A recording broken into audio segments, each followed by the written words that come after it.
Carta de Paulo aos Coríntios, primeira carta, capítulo 10. Esta mensagem é a continuidade da nossa exposição na carta de Paulo aos Coríntios. Nós iniciamos em junho de 2023, portanto 6 meses.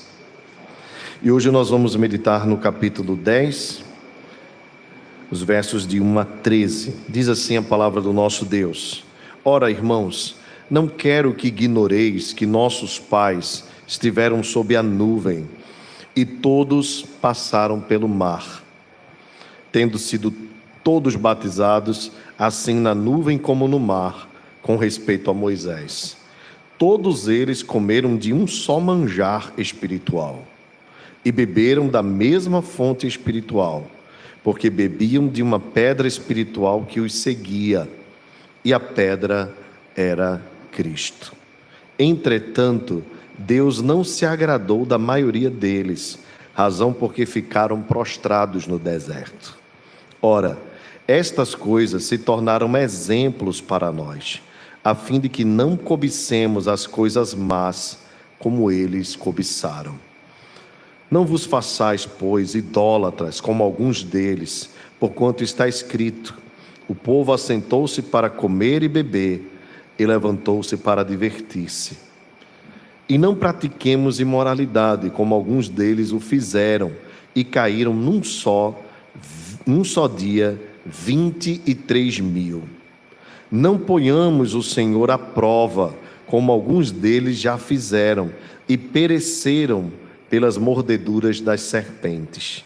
Nem murmureis, como alguns deles murmuraram, e foram destruídos pelo exterminador. Estas coisas lhes sobrevieram como exemplos, e foram escritas para advertência nossa, de nós outros sobre quem os fins dos séculos têm chegado. Aquele, pois, que pensa estar em pé, veja que não caia. Não sobreveio tentação que não fosse humana, mas Deus é fiel, e não permitirá que sejais tentados além das vossas forças. Pelo contrário, juntamente com a tentação, vos proverá livramento, de sorte que a possais suportar. Vamos orar, irmãos, mais uma vez.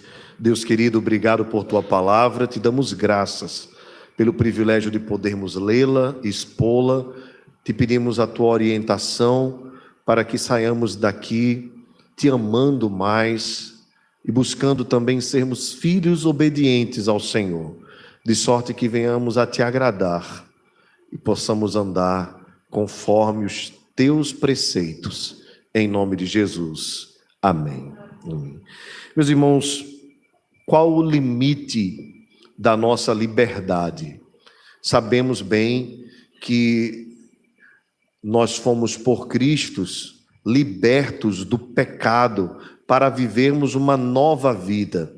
E essa nova vida que Deus quer que nós vivamos, desfrutando de todas as coisas que Ele fez, para a glória e para o louvor do seu nome. Porém, este mesmo texto diz em Corinto que todas as coisas são lícitas, mas nem todas convêm. E às vezes na vida cristã, nós vivemos uma linha tênue entre aquilo que é lícito e aquilo que convém. E muitas vezes nós não sabemos pôr limites à nossa liberdade e acabamos escorregando, às vezes caindo em graves pecados. Esse texto que o apóstolo Paulo escreveu à igreja de Corinto é sequência do tema liberdade cristã, que foi suscitado por Paulo por conta da necessidade que os irmãos de Corinto tinham de entender os limites da liberdade agora na nova vida em Cristo. A igreja de Corinto estava situada numa cidade extremamente pagã, onde possivelmente boa parte da carne que era comida naquele local era sacrificada a ídolos anteriormente, antes de serem consumidas. E desta forma, os irmãos levantaram para Paulo a pergunta: Eu devo deixar de comer carne porque ela foi oferecida ao ídolo, ou eu posso comer? O apóstolo Paulo então responde a estes irmãos, dizendo que na verdade tudo o que existe foi criado por Deus e foi criado para o nosso deleite. Porém, se quando você for comer a carne, que é apenas carne, pois os ídolos são obra da invenção dos homens, mesmo assim, se ao comer algum irmão mais fraco vier a se escandalizar, você se abstém de comer aquela carne, para que o irmão mais fraco, por quem Cristo morreu, não venha a tropeçar e cair. Ou seja, para que a nossa liberdade em comer carne ou fazer qualquer outra coisa não venha servir como um empecilho para que o irmão que ainda não tem essa compreensão venha a crescer na fé. Então Paulo orienta os irmãos no sentido do amor. Aquele que ama é capaz de se abster até da sua liberdade para poder ver o irmão mais fraco crescer. Irmãos, aqui está em jogo muita coisa, inclusive temas que são importantes para as escrituras, porque havia uma descrença na lei, e é o que nós chamamos de antinomismo, mas havia o nomianismo, mas havia também um legalismo possível aqui, enrustido. O apóstolo Paulo chama a atenção, deixando bem claro que você deve evitar determinadas coisas por causa do irmão mais fraco. E eu digo isso porque, às vezes, alguns irmãos não são fracos, na verdade, querem conservar tradições com um legalismo excessivo, às vezes colocando até as tradições em pé de igualdade com a doutrina bíblica, e esse é um grave erro. Eu me refiro às vezes às igrejas, ou até mesmo irmãos, que começam a determinar o tamanho do corte de cabelo, a cor do cabelo, se a pessoa pode ou não pode pintar, se usa barba, se não usa, se usa terno, se não usa, e algumas igrejas são tão amarradas a estas coisas que até mesmo perdem a característica de serem evangélicas mesmo, porque o evangelho é libertador, o evangelho não nos amarra. Por exemplo, a questão da barba, nós vemos mais orientação nas escrituras para o uso da barba do que para o não uso. Há textos bíblicos que falam sobre a barba de Arão, os homens barbudos no Antigo Testamento. E aí, nos dias de hoje, alguns irmãos querem, inclusive, dizer que barba é pecado. Então, vejam que, às vezes, as tradições e invenções dos homens colocam-se em pé de igualdade com a Escritura, de tal forma que a gente acaba, depois de ter saído do romanismo, voltando ao mesmo princípio do romanismo, porque o romanismo coloca a tradição em pé de igualdade com a Escritura, às vezes até superior às Escrituras. Então, certa vez eu perguntei a um amigo de outra denominação, disse, será que eu de barba posso pregar na sua igreja? Ele disse, pastor, eu acho que não, eu acho que não. Então quer dizer que a quantidade de pelo que alguém tem no rosto é que caracteriza se ela é crente ou não é. Isso não tem nada a ver com o evangelho. Então, esse tipo de legalismo, irmãos, não tem nada a ver com o que o apóstolo Paulo está falando aqui. Paulo está falando de um irmão fraco, o irmão que ainda não tem conhecimento da fé cristã profundo e de repente pode se escandalizar com as liberdades que nós temos em Cristo Jesus. Então, por conta dele, você não faz determinada coisa. Mas à medida que ele for crescendo e for se tornando maduro, aí não há nenhum problema em você usufruir de algumas coisas que são fruto da nossa liberdade, resultado da obra de Cristo sobre as nossas vidas. Eu posso dar um exemplo para os irmãos. Por exemplo, quem gosta de escutar música popular brasileira. Existe muita coisa boa na música popular brasileira, mas algumas igrejas vão dizer assim, se você escutar música do mundo, é pecado. Então você tem que esperar uma música que venha de Marte, de Júpiter, né? Porque toda música é feita no mundo. E a música, como arte, é uma obra que o próprio Deus criou para o nosso entretenimento, Portanto, não há mal nenhum em você escutar boa música, independentemente dela ter sido feita por um cristão ou não. Por exemplo, a roupa que você usa, você não sabe se ela foi feita por um cristão ou se não foi. O óculos que você usa, talvez também não tenha sido feito por um cristão. E nós usamos. Então, a orientação de Paulo é exatamente no sentido de que nós não podemos sair do mundo. E quando a Bíblia diz que nós não devemos amar o mundo, são as coisas más do mundo, e não as pessoas que estão no mundo, e nem as coisas boas que o mundo tem para oferecer, visto que Deus foi quem criou o mundo. Então, se foi Deus quem criou, nós devemos desfrutar. Algumas igrejas no passado proibiam as pessoas até de irem à praia, um negócio assim absurdo. E algumas outras proibiam o uso da televisão. Algumas hoje têm até redes de televisão, as que antigamente proibiam. Então veja como uma coisa muda, né, de sentido, principalmente do interesse de cada um. Portanto, o cuidado aqui é com o irmão mais fraco, que fique bem claro. Qual o exemplo que Paulo usa, então? Paulo diz assim: irmãos, se vocês não querem abrir mão dos direitos de vocês por conta do irmão mais fraco, é porque vocês não estão amando. E eu quero dar um exemplo para vocês de quem abriu mão em favor de vocês, eu. E aí no capítulo 9, Paulo diz: eu abri mão de receber de vocês manutenção financeira. Vocês deveriam ter me mantido enquanto eu estive aí entre vocês, porque eu trabalhei para que o evangelho chegasse até vocês, eu visitei vocês, eu preguei, eu ensinei, eu gastei o meu tempo, investi o meu tempo para cuidar de vocês, mas eu abri mão de receber para que o evangelho pudesse chegar até vocês. E por que vocês não podem abrir mão do direito que vocês têm em favor do outro? Veja que, mais uma vez, Paulo exalta o amor. É por isso que a primeira carta de Paulo aos Coríntios, embora tenha repreensões duras, o foco da carta é o amor. Quando a gente ama, a gente é capaz de abrir mão dos nossos direitos em favor do outro, pensando no interesse daquele que é mais fraco ou mesmo da coletividade. Agora, Paulo vai lembrar também aos irmãos a importância da disciplina cristã contra o pecado.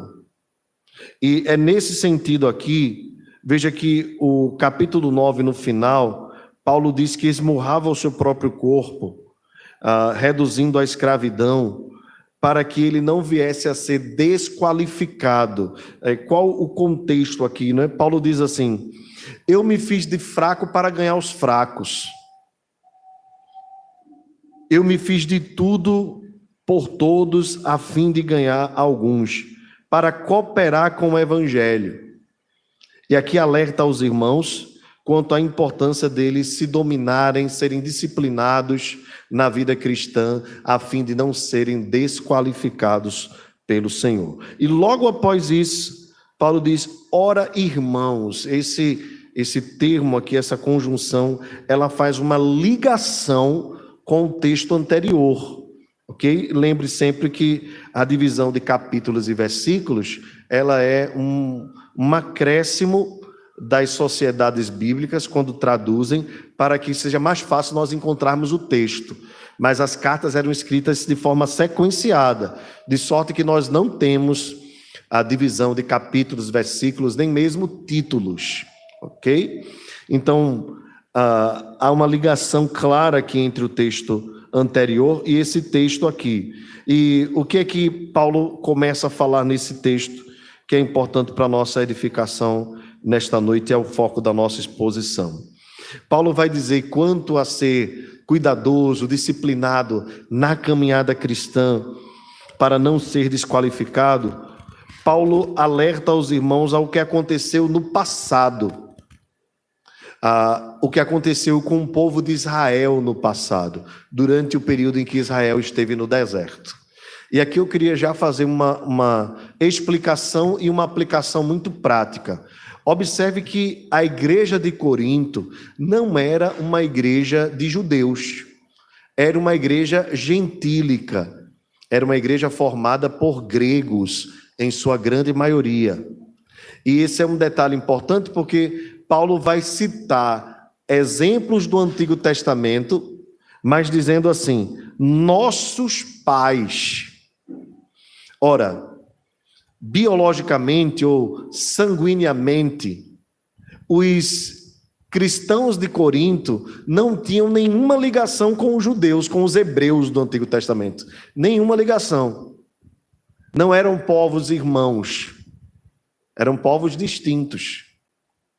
Mas pela fé, o povo do Antigo Testamento é o mesmo povo que nós, cristãos, independente de sermos judeus ou não, pois nós todos somos a igreja do Senhor. Deus não tem duas igrejas. Deus não tem a igreja do Antigo Testamento e a igreja do Novo Testamento. É uma igreja só, é um povo só. Os irmãos judeus do Antigo Testamento são nossos pais espirituais. Nós somos da descendência de Abraão. Nós, brasileiros do século 21, somos irmãos em Cristo, filhos do patriarca Abraão. Somos um povo só. A igreja é o povo da aliança. Aqui é muito importante, irmãos, nós explicarmos isso, porque é uma das bases da nossa doutrina reformada. Nós somos aliancistas. O que eu quero dizer com isso? Que nós entendemos que a igreja do Antigo Testamento, a igreja do Novo Testamento e a igreja de hoje é a mesma igreja, em dispensações ou tempos diferentes, mas é o mesmo povo. Deus disse para Abraão: sai da tua terra, da tua parentela, e farei de ti uma grande nação. Abençoarei os que te abençoarem, amaldiçoarei os que te amaldiçoarem. E em ti serão benditas todas as famílias da terra. Certa vez, Jesus encontrou uma pessoa que não era do povo de Israel, e Jesus disse: verdadeiramente este é filho de Abraão. Ou seja, os verdadeiros filhos de Abraão não são filhos do sangue, mas os verdadeiros filhos de Abraão são filhos da fé. Portanto, os judeus da antiga aliança são nossos irmãos em Cristo. Nós temos uma aliança com o povo de Israel do Antigo Testamento. Quando eu falo Israel, eu não me refiro, entenda bem, a Israel como nação. Eu estou falando daqueles que dentro da nação de Israel foram por Deus escolhidos para ser o seu povo, ok? E, irmãos, qual a importância que isso tem para nós? É nós percebemos que o plano de Deus é um só, o propósito de Deus é um só: resgatar para si um povo, uma igreja. Não há entre nós distinção nenhuma. Nós somos um só povo. A igreja aqui em Fragoso, a igreja na África, a igreja na Ásia, a igreja em qualquer região do mundo, onde tiver um escolhido de Deus, um eleito de Deus, onde tiver um crente no Senhor, é nosso irmão em Cristo Jesus. Somos o povo da aliança, o povo do pacto de Deus. Outra coisa maravilhosa, irmãos, é o fato de nós não termos nenhuma ligação e mesmo assim termos sido enxertados, né, na videira. É esse termo que é usado, né, nas Escrituras. Nós somos enxertados na videira. Nós não éramos, mas fomos. E o apóstolo Paulo, escrevendo aos Efésios, diz que Deus quebrou a barreira da inimizade entre judeus e gentios, de tal forma que nós agora somos um só povo, família de Deus, família da aliança. Pois bem, o que é que aconteceu com esses irmãos no passado? Os irmãos lembram que eles todos estavam sobre uma nuvem. Havia uma nuvem que acompanhava o povo de Israel durante a jornada pelo deserto. Essa nuvem protegia o povo do excessivo calor do deserto. Havia também uma coluna de fogo que à noite guiava o povo pelo caminho. E todos eles, todo o povo de Israel que saiu do Egito, passaram pelo Mar Vermelho. Os irmãos devem lembrar bem deste evento. E todos foram batizados, tanto na nuvem quanto no mar. Esse é um termo interessante, né, irmãos? Porque aqui vai ter uma disputa entre aqueles que batizam por aspersão e por imersão. E não é esse o foco do texto, tá? Mas alguns vão dizer assim, ó, tá vendo? O povo passou pelo mar. Então, o batismo da forma correta é mergulhando. Só que lembre que o mar estava aberto, então não houve água ali. Aí os presbiterianos vão dizer assim, como na nuvem, então veio de cima o batismo. E o texto não quer discutir batismo por aspersão e nem por imersão. Mas o texto quer dizer o seguinte, que toda a nação que saiu do Egito vivenciou a mesma experiência. Era um povo só, estava vivenciando a mesma experiência, comeram do mesmo manjar espiritual, que era o maná que descia do céu, e eles se alimentavam todos do mesmo maná. Observe essa argumentação de Paulo, tá? Todos passaram pelo mar, todos estavam debaixo da nuvem, e todos comeram o mesmo maná e beberam da mesma fonte espiritual, que era a rocha que saía água. Irmãos, nós não sabemos como é que isso acontecia. Certamente era um milagre, porque da rocha não sai água. E como é que essa rocha acompanhava o povo de Israel? Essa rocha ia rolando, essa rocha aparecia de vez em quando, nós não temos a mínima noção. Mas todas as vezes que o povo tinha sede, eles falavam a rocha e a rocha dava água. Pois bem, o apóstolo Paulo disse que essa rocha, essa pedra era Cristo, que espiritualmente os alimentava e os supria. E vocês devem lembrar também que lá no Evangelho de João, o povo judeu disse para Jesus assim, Senhor, faz algum milagre, porque no passado Moisés nos deu maná. E Jesus diz, não foi Moisés quem vos deu maná, o verdadeiro maná que vem do céu é o meu Pai quem dá. Eu sou o pão vivo que desceu do céu. Então, aquilo escandalizou, né, os judeus, mas, na verdade, o texto significa é que tudo aquilo que acontecia, tanto a nuvem como sinal da presença de Deus, a coluna de fogo, tanto o maná quanto a rocha que saía água, na verdade, era Cristo que estava acompanhando o povo na jornada pelo deserto. E aqui vamos fazer uma aplicação antes de entrarmos no ponto específico de Paulo, né? Que ele quer trazer. Eu queria lembrar aos irmãos que assim como no passado era Cristo que, por meio de tipos e de símbolos, sustentava o seu povo na antiga aliança, é Cristo quem nos sustenta hoje por meio da sua palavra. A palavra de Deus é o nosso maná, porque é Cristo nos falando. Cristo é o nosso maná. É o pão vivo de Deus que desceu do céu. Nele nós somos nutridos, nele nós somos supridos, e se nós quisermos fazer uma boa jornada no deserto desta vida, nós precisamos nos alimentar dele. Participar da ceia do Senhor é uma dessas formas de nós nos mantermos nutridos na jornada cristã. Lermos a palavra, ouvirmos a palavra, estudarmos a palavra, buscarmos a Deus através da oração, do jejum, é a forma que Deus estabeleceu para nós nos alimentarmos de Cristo. E qualquer outro tipo de alimento vai nos deixar famintos. Não vai saciar a nossa fome, não vai saciar a nossa sede. Assim como determinados alimentos a gente usa dizendo assim, eu quero enganar minha barriga, né? Já o pernambucano usa muito essa frase, né? Vou comer um negocinho aqui para enganar minha barriga. Então lá em casa, quando dizia assim, come alguma coisa para enganar a barriga, eu dizia, para enganar minha barriga tem que ser uma mentira muito grande, né? Então ou eu almoço ou eu não almoço. Essa história de enganar a barriga não tem muito, né, não tem necessidade. Então, às vezes, irmãos, nós estamos enganando o nosso espírito quando nós queremos nos alimentar de coisas que não satisfazem o nosso coração. E aqui eu deixo o alerta para os irmãos. tomarem cuidado na administração do seu tempo. Porque da mesma forma que nos alimentarmos da palavra de Deus exige tempo, quando nós investimos o nosso tempo em coisas vãs, em coisas fúteis, em coisas que não promovem edificação, nós estamos, na verdade, nos desnutrindo.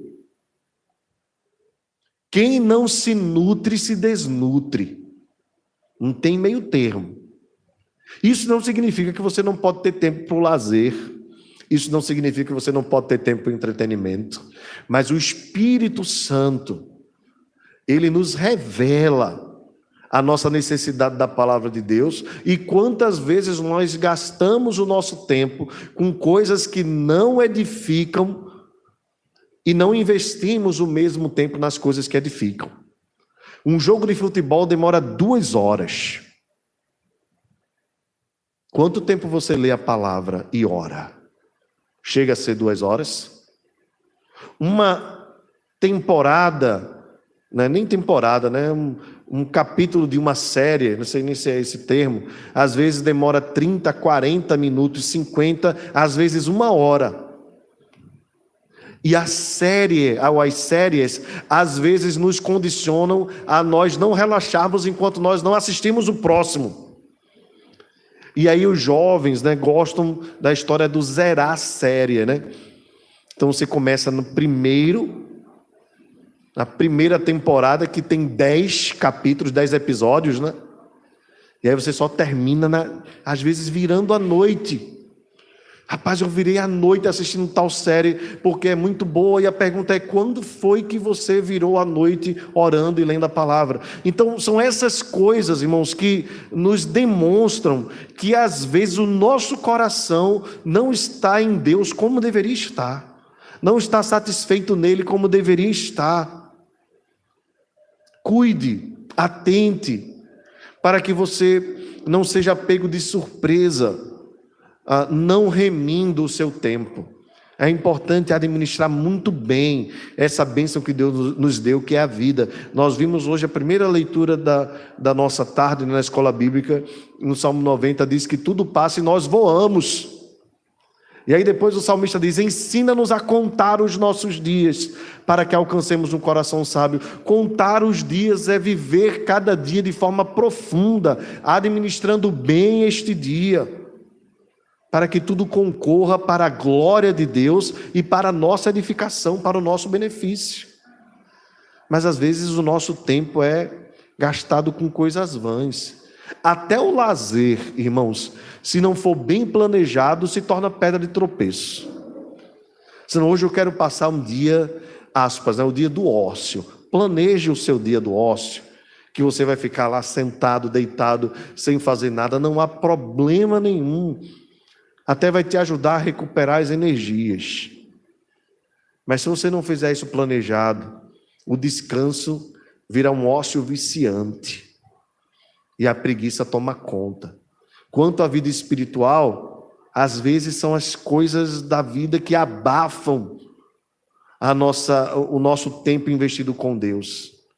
E nós nos descobrimos gastando 2 horas com o futebol, tantas horas com a série, tantas horas com a novela, tantas horas com isso, com rede social, vendo story, Instagram e todas essas coisas. E o tempo com Deus, às vezes a gente não tem. Eu quero chamar a atenção dos irmãos exatamente neste primeiro domingo do ano, quando tem uma renovação de tempo, né? Um novo ano se iniciando, às vezes a nossa mente ela fica mais suscetível a planejar. Então, dentre tantas coisas que você planeje ter uma vida devocional constante e profunda. E você vai ver o quanto isso vai fazer diferença na sua vida, o quanto Deus vai te suprir, vai te nutrir, vai te manter, vai te fortalecer, e no dia da adversidade Ele te ocultará no seu pavilhão, como diz o Salmo, no recanto do tabernáculo te acolherá e te elevará sobre uma rocha. Às vezes nós somos abalados pelos problemas, mas não é porque os problemas são duros, fortes, é porque às vezes nós estamos num lugar instável. Deixa o bichinho, não se aperreie com o bichinho, deixa ele passear, fique à vontade.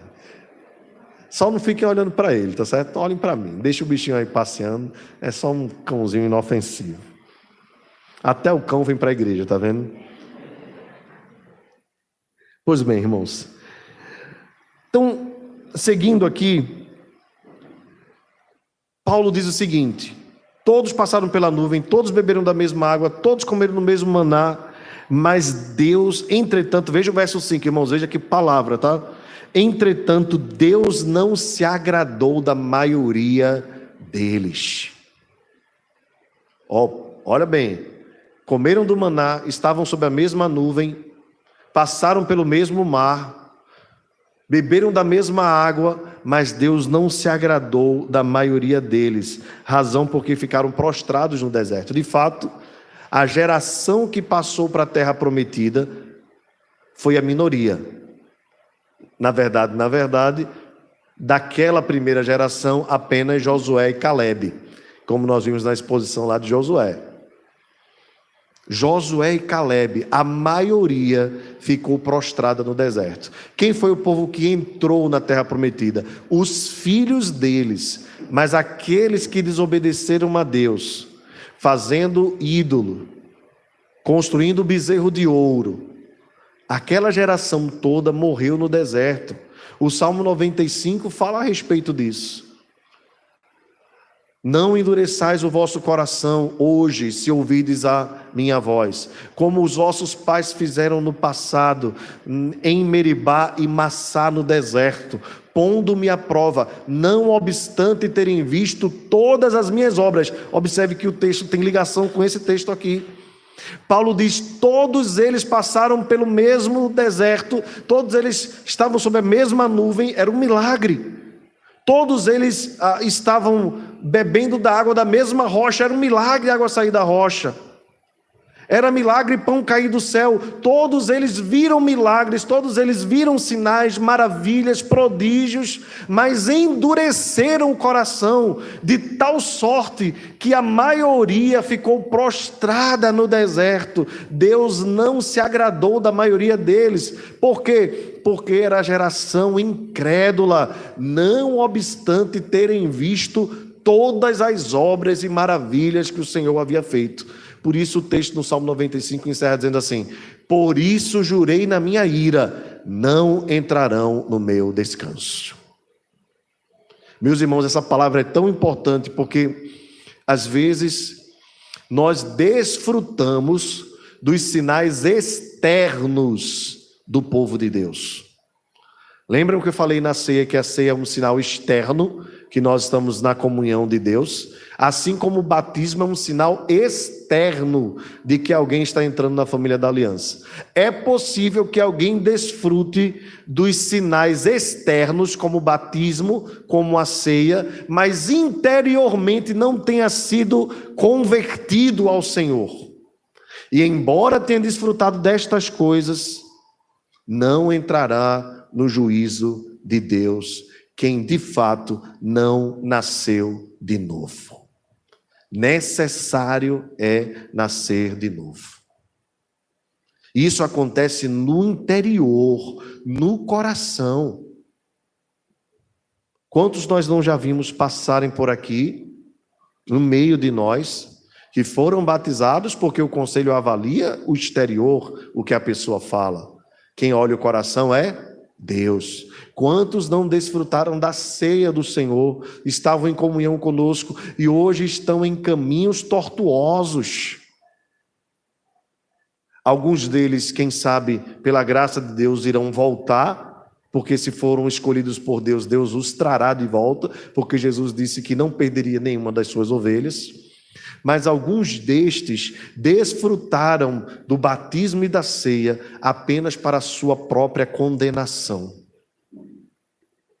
Assim como o povo de Israel, parte do povo, ou a maioria do povo, que vivenciou os sinais externos, mas o coração dele era desviado. Deus diz assim, no Salmo 95 ainda, é povo de coração transviado, não conhece os meus caminhos.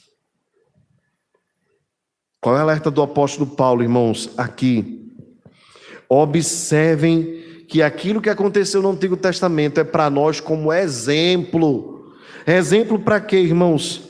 Para que nós avaliemos o nosso coração e não comecemos a dar lugar à carne de tal sorte que isso demonstre ou caracterize que algo não aconteceu na verdade no nosso coração. Todo mundo pode levantar a mão e dizer eu aceito a Jesus. Mas se não aconteceu no coração, não tem nenhum valor real para Deus. Às vezes as igrejas fazem apelos, né? E quem quer aceitar Jesus, e aí coloca aquela música de fundo, né?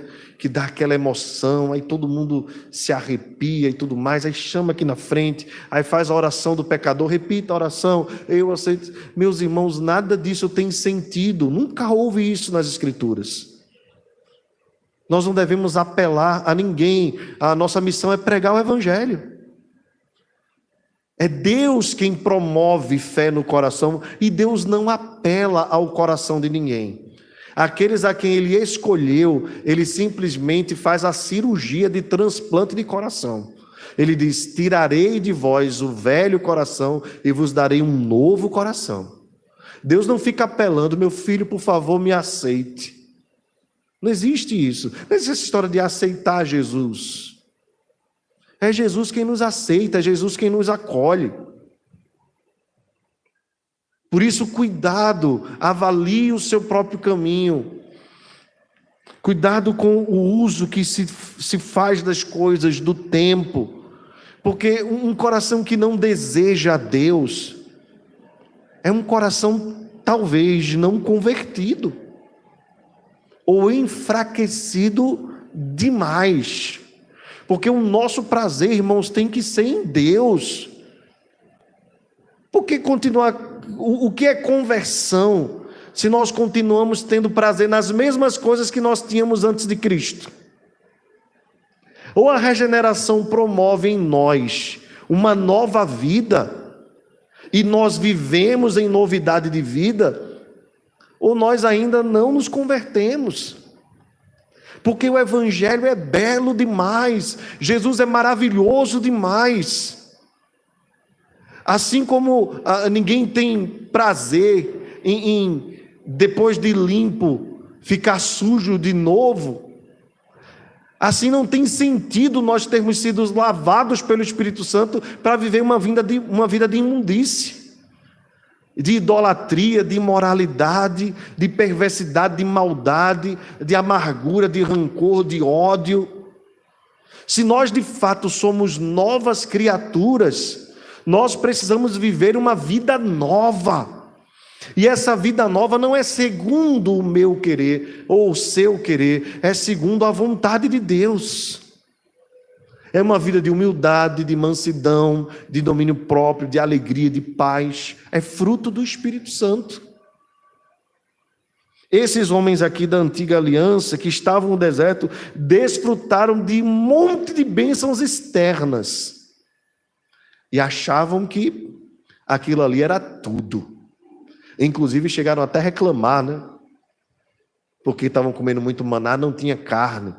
Deus se ira, diz, eu vou dar carne para vocês até sair pelas ventas, até sair pelo nariz, porque eles não perceberam que não era o pão material que os sustentava, na verdade era o pão espiritual. Deus disse assim, eu provei vocês para que vocês percebessem que nem só de pão viverá o homem, mas de toda palavra que procede da boca de Deus viverá o homem. Às vezes as pessoas gostam da igreja para desfrutar daquilo que a igreja pode promover. Talvez boa música, boas amizades, um bom ambiente. Isso é maravilhoso, mas isso não é tudo. A igreja não tem sentido sem Jesus. Nós não somos um clube social. Existem muitos clubes que promovem coisas até mais divertidas do que as que nós promovemos, mas não tem Jesus. Nós estamos aqui por causa de Jesus, irmãos. O que nos liga um ao outro é Jesus. O que nos faz sairmos das nossas casas é Jesus. A razão do nosso cantar é Jesus, do levantar das nossas mãos é Jesus, de nós investirmos recursos financeiros neste local é Jesus, não é outra coisa. Se fosse outra coisa, se fosse pelo lazer, pelo entretenimento, era melhor fazer um plano de um clube. Mas nós estamos aqui por causa de Jesus. E se estamos aqui por causa de Jesus, nós precisamos levar esse evangelho a sério. Nós precisamos levar a vida cristã a sério. Não podemos ser como um atleta que não se prepara para a corrida. Um lutador que não se prepara para a luta. Nós precisamos ter disciplina. Nós precisamos ter zelo pelas coisas de Deus, amor a Deus, prazer em Deus.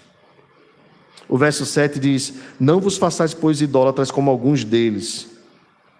O povo se assentou para comer e beber, levantou-se para divertir-se. Não pratiquemos imoralidade, porque quando Moisés subiu, eles achavam que estavam demorando, incitaram Arão, e Arão cedeu, e construíram um bezerro de ouro, e eles começaram a beber, a comer, e a se divertir, e a se prostituir, e a fazer do ídolo, né? O desejo maior do seu coração. Faz para nós, Arão, um bezerro. E Arão construiu. Naquele mesmo dia, 23.000 deles vieram a morrer. E ainda mais, colocaram o Senhor à prova. Veja, irmãos, o que é colocar o Senhor à prova, né? É porque Deus é um Deus de graça, é um Deus de misericórdia. Deus não tem prazer na morte de ninguém, diz a Escritura. Mas se Deus não fizesse justiça ali, não haveria geração daquele povo, não haveria descendência daquele povo. Foi necessário que Deus ferisse aqueles 23.000, e depois foi necessário que Deus não permitisse que a maioria deles entrasse no deserto. Apenas a nova geração, que recebeu as mesmas advertências, estão lá no livro de Deuteronômio, para que não esquecessem do Senhor. Vocês lembram que eles fizeram um bezerro de ouro, e Deus, por ira, mandou serpentes para feri-los. E eles foram feridos por serpentes. E alguns vieram a morrer. E aí eles construíram uma serpente, Deus mandou. E todos aqueles que olhassem para a serpente seriam curados do veneno da cobra, das serpentes que haviam ferido eles. E Jesus é aquela serpente. O apóstolo João vai dizer: assim como a serpente foi levantada no deserto, assim importa que todo aquele que olhar para o Filho de Deus seja salvo. Aquela serpente antiga que foi levantada para curar o povo de Israel da sua enfermidade física, era na verdade um tipo de Cristo, que foi levantado. Cristo foi levantado pelo próprio Deus, para que todo aquele que nele crê tenha a vida eterna. Qual é a cura, portanto, irmãos, para quando nós falharmos contra Deus? É olharmos para Jesus. Porque a palavra é dura, não é? E às vezes nós podemos olhar assim e dizer: meu Deus, eu não consigo me adequar a isso. E na verdade todos nós, ao olharmos para nós mesmos, reconhecemos: eu também não consigo. Quem é capaz de agradar a Deus 100%? Nenhum de nós. E quando nós não conseguimos agradar a Deus, porque somos idólatras muitas vezes, porque somos imorais muitas vezes, porque pensamos o que não deveríamos pensar, olhamos o que não deveríamos olhar, cobiçamos o que não deveríamos cobiçar, qual a solução para nós não morrermos envenenados pelo veneno do pecado? Existe um antídoto. É Jesus de Nazaré. Todo aquele que olhar para Jesus será curado, será salvo. Então talvez você olhe e diga assim: isso aí eu não consigo. Seja muito bem-vindo. Você é bem-vindo aqui. Todos nós não conseguimos obedecer 100% a Deus. Seja bem-vindo ao lugar de pecadores. Na verdade, este lugar é para pecadores. Porque os sãos não precisam de médico, Jesus disse, né? Então quem se sente perfeito não precisa de Jesus. Às vezes eu escuto as pessoas descrentes dizerem assim: rapaz, o senhor é evangélico, né? Meu amigo se converteu, rapaz, ele estava nas drogas, ele estava nisso. Aquele ali precisava de Jesus. Ele acha que ele não precisa, porque só o pecado do outro é que é pecado. Esse é um daqueles para quem Jesus disse: os sãos não precisam de médicos. Se você se acha bom, então continue se achando bom. No dia do juízo você vai estar diante do justo juiz. Eu acho que ele não vai te achar inocente, não. A Bíblia diz que todos pecaram e carecem da glória de Deus. Agora, se você se entende pecador, se você entende que precisa melhorar, se você entende que ainda tem problema com idolatria, problema com cobiça, se você entende que ainda tem problema com imoralidade, se você entende que ainda é rancoroso, se você entende que ainda tem dificuldade em perdoar, seja muito bem-vindo. Esse é o lugar perfeito para você, porque nós estamos aqui exatamente porque precisamos de Jesus. E é aqui que nós olhamos para Jesus. É aqui que nós percebemos o quanto somos desgraçados sem Jesus. E como Ele é cheio de graça e poderoso para nos salvar, nos perdoar e nos remir. Este é um local para pecadores, dos quais eu sou o principal, o primeiro. Eu preciso de Jesus, você precisa de Jesus. E nós precisamos dele todos os dias das nossas vidas. Portanto, se você sentiu a primeira parte do sermão meio pesada, é o peso mesmo da lei. Se você está se sentindo mais leve agora, é a leveza da graça. A graça faz isso.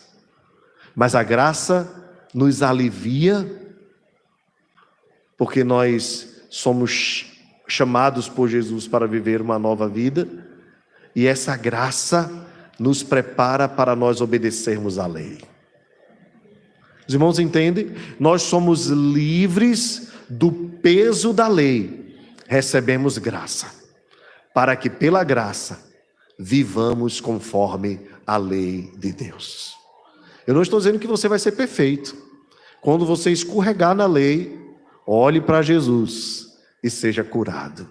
E receba dele graça e misericórdia. E assim vai ser a nossa vida, irmãos, enquanto nós estivermos aqui, até o dia em que tudo for consumado e nós formos glorificados e recebermos um novo corpo que não viu corrupção.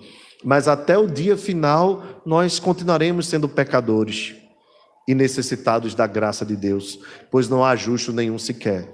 Porém, se confessares os vossos pecados, Ele é fiel e justo para vos perdoar os pecados e vos purificar de toda a injustiça. Agora, tenha cuidado. As coisas que aconteceram no Antigo Testamento foram como exemplos e advertências para nós, para que nós estejamos atentos. Qual a chamada de Paulo aqui? É o verso 12. Aquele, pois, que pensa estar em pé, cuide para que não caia. Sabe quando você... Eu tenho essa experiência, né, irmãos? Quando você entra no banheiro, quando eu entro no banheiro, melhor dizendo, depois das meninas, né, as minhas duas, terem lavado o cabelo. Rapaz, não tem jeito. Quem entra no banheiro depois de uma mulher ter lavado o cabelo, sabe o que eu estou falando. Você pensa que está de pé, cuide para que não caia. Porque o creme deixa a cerâmica assim, aquele negócio deslizante, né? Então, um dia desse elas acabaram de usar e deixaram a janela assim, fechada, né? E o calor grande. Eu disse, meu Deus, o calor desse, a janela fechada, vou lá abrir. Quando eu pisei, irmãos, graças a Deus que esses banheiros de apartamento é pequeno, né? Então eu abri aquela escala, porque os irmãos sabem que eu sou um ginasta, né? Então eu abri escala e graças a Deus pelo fato do box ser pequeno, aí o pé travou, né? E eu percebi que eu sou quase um Diego Hipólito, né? Da ginástica. Mas você já deve ter vivido talvez alguma outra experiência, né? De pisar em algum local que você tinha certeza que era um local seguro. Meus irmãos, a vida cristã precisa de atenção, tal como um lugar escorregadio. Ninguém tem segurança própria. A gente se agarra em Jesus. Na verdade, é Ele quem nos sustenta, né? É Ele quem segura na nossa mão. Então, por favor, não pense que você está de pé. Não sinta-se tão seguro. Ah, mas eu tenho segurança. Não tem problema nenhum em eu ter nas minhas redes sociais as minhas amigas. Cuidado. Às vezes as mulheres usam as redes sociais para indecência mesmo. Parece que não há mais pudor, as mulheres não cobrem mais os seios. Não tem dificuldade, assim, nenhum pudor em cobrir o corpo. Os homens também entraram na onda, né? E agora está assim, então você tem uma rede social para ver os amigos e você encontra pornografia na própria rede social. E você pode pensar assim, mas eu não vejo pornografia. Se você tem rede social, acaba vendo. Por conta da falta de pudor. Mas não é só rede social. Basta você andar na rua e ver as roupas que as pessoas estão usando. Eu estou falando de uma área, irmãos. Uma área só. Que às vezes a gente pensa estar em pé e pode escorregar. Talvez você tenha problema com dinheiro. Cuide da forma como você administra o que cobiça, para que você não faça de Mamon o seu Deus.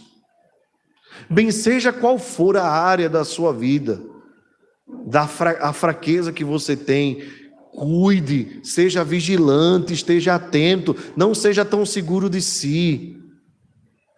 Mas eu não tenho problema nenhum com tentação, com determinadas conversas. Não, qualquer filme eu assisto, qualquer série eu assisto. Cuidado. Da mesma forma que os olhos têm capacidade de ver as coisas boas de Deus, os olhos são a entrada do corpo. Então cuidado com o que você olha, cuidado com a conversa. E Satanás e o mundo, eles não agem de uma vez só, eles vão implantando aos poucos e sutilmente. Então esteja atento, não se ache demasiadamente seguro. Sede sóbrios e vigilantes. O diabo está ao vosso redor para vos tragar como leão que ruge. Cuide para que você não caia. E outra coisa, ninguém ao ser tentado vai dizer assim, não, mas eu fui tentado porque aquilo ali eu não tenho condições de suportar. Não, eu caí porque foi mais forte que eu. Vamos ler todos juntos, verso 13. Não vos sobreveio tentação. Vamos todos juntos, vamos lá? Não vos sobreveio tentação que não fosse humana, mas Deus é fiel e não permitirá que sejais tentados além das vossas forças. Pelo contrário, juntamente com a tentação, vos proverá livramento, de sorte que a possais suportar. Então, em primeiro lugar, não há tentação que não seja humana,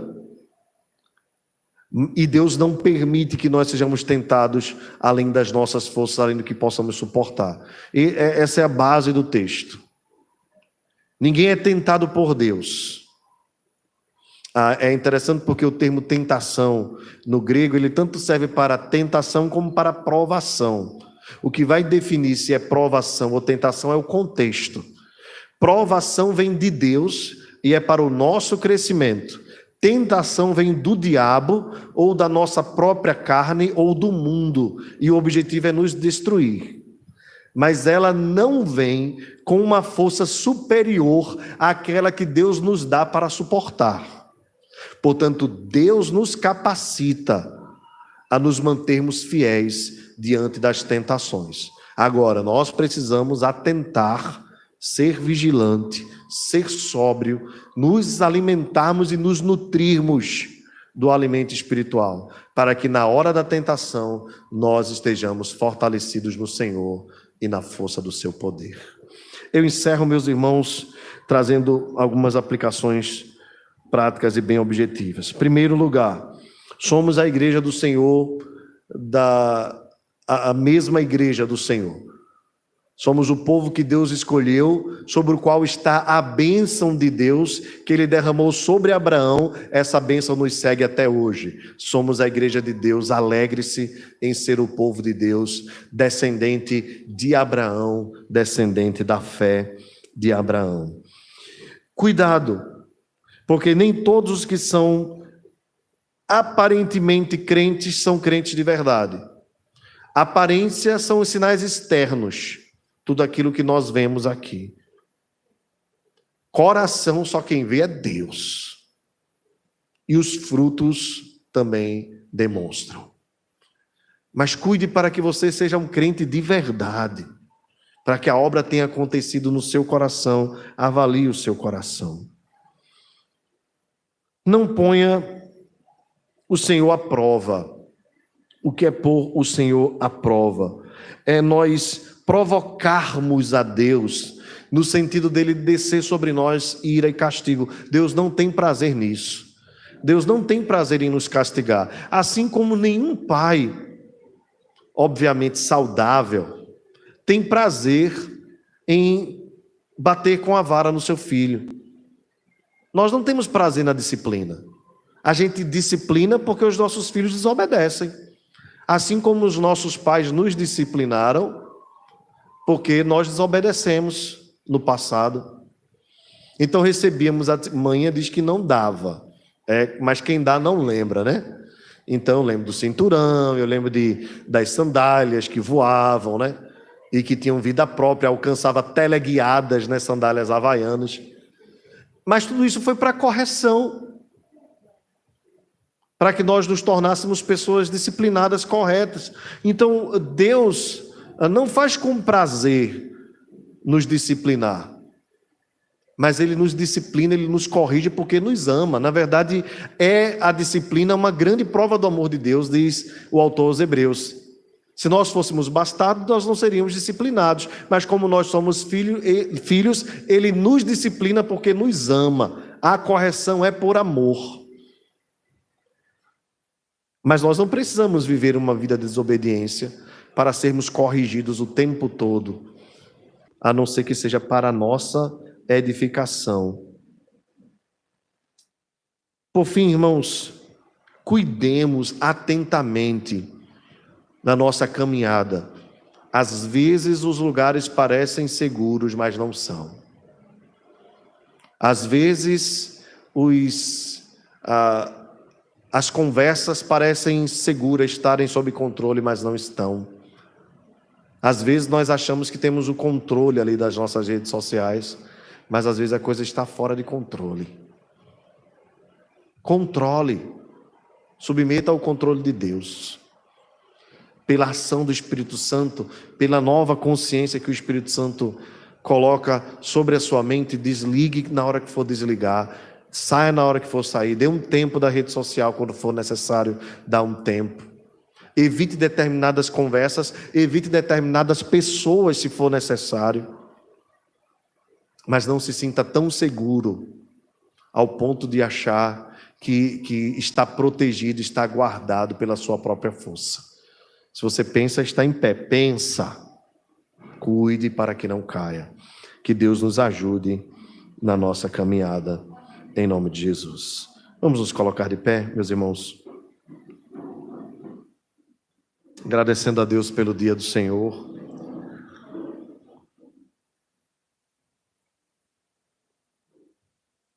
Vamos orar. Senhor nosso Deus, obrigado por Tua palavra.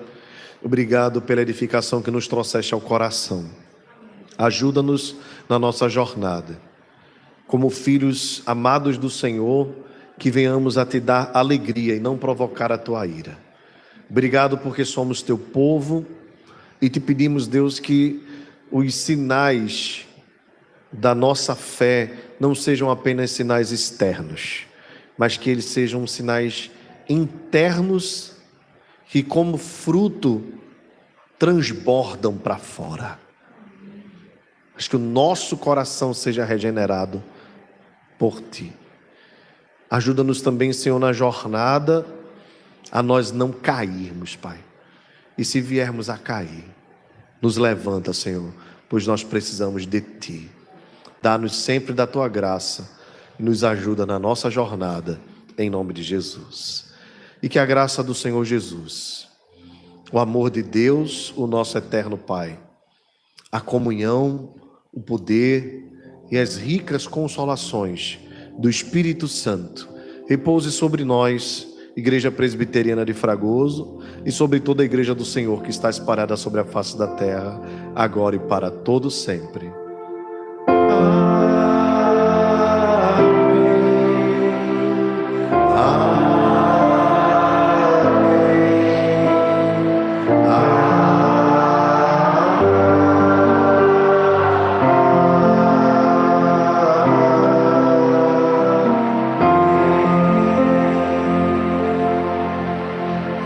Os irmãos podem sentar.